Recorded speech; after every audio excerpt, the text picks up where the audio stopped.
Ok, partiamo con la nostra lettera L, partiamo con 9 catenelle, io sto usando un cotone Iggy di Tessiland e un uncinetto numero 2, ovviamente cambiando uncinetto e filato lo spessore e la grandezza sarà differente della lettera.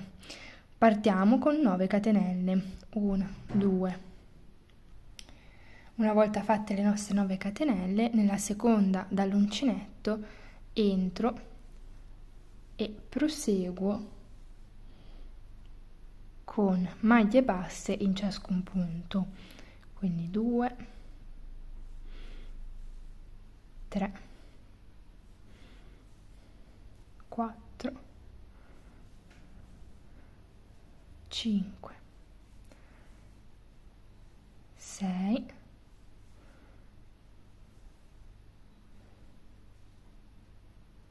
7. Se riesco, 7, 8. Faccio una catenella, giro il lavoro e faccio una maglia bassa dentro ciascuna maglia sottostante.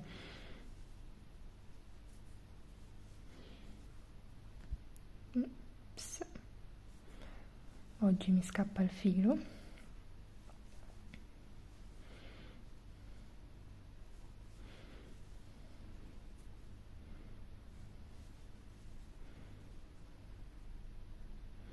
Fino alla fine. È importante prendere bene l'ultima maglia perché le finiture nelle lettere sono molto importanti. Ok. A questo punto facciamo 14 catenelle. 1, 2, 3, 4, 5, 6, 7, 8, 9, 10, 11, 12, 13, 14. Nella terza catenella dall'uncinetto entro e faccio la mia maglia bassa e faccio una maglia bassa in ciascun punto sottostante.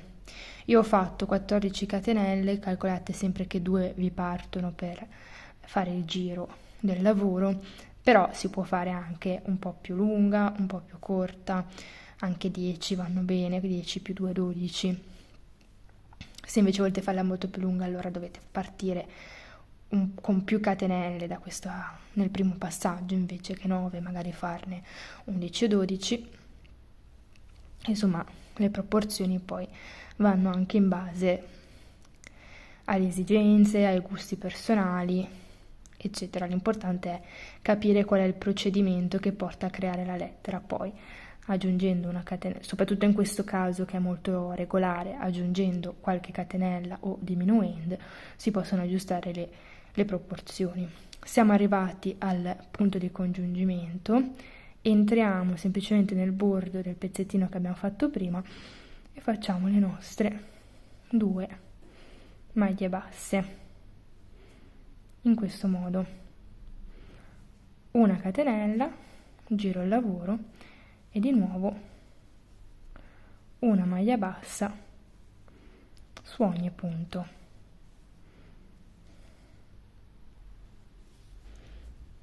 Vi ricordo come sempre di iscrivervi al canale, lasciare un like, un commento, condividere il video, sono tutte azioni gratuite che aiutano insomma a far crescere il canale, anche come insomma supporto per continuare a fare video.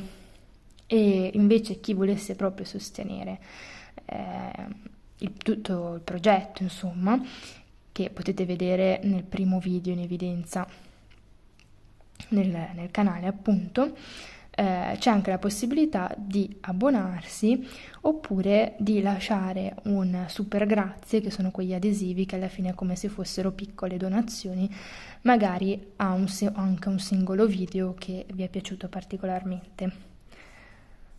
Allora, siamo arrivati alla fine, possiamo lasciarla così, quindi regolare nello spessore.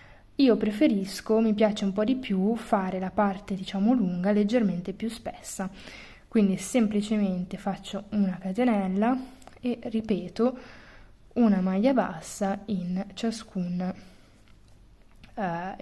punto. Mi piace farla un po' più spessa da questo lato perché mi crea un po' più di dinamicità, un po' meno, insomma, una cosa un po' meno sottile, ecco. Sì, è più evidente e soprattutto è un po' più originale, insomma, anche dare uno spessore in più a una parte rende la lettera un po' più dinamica, un po' più originale, appunto. Poi ovviamente sono gusti personali. Arriviamo alla fine. Ricordiamoci che questo non è l'ultimo punto, ma è questo qua, perché altrimenti viene un piccolo gap. Entriamo e facciamo l'ultimo punto. A questo punto, scusate il gioco di parole, possiamo tagliare e nascondere i nostri fili. Ecco qua, una volta nascosti tutti i fili, questo è il risultato finale, ok?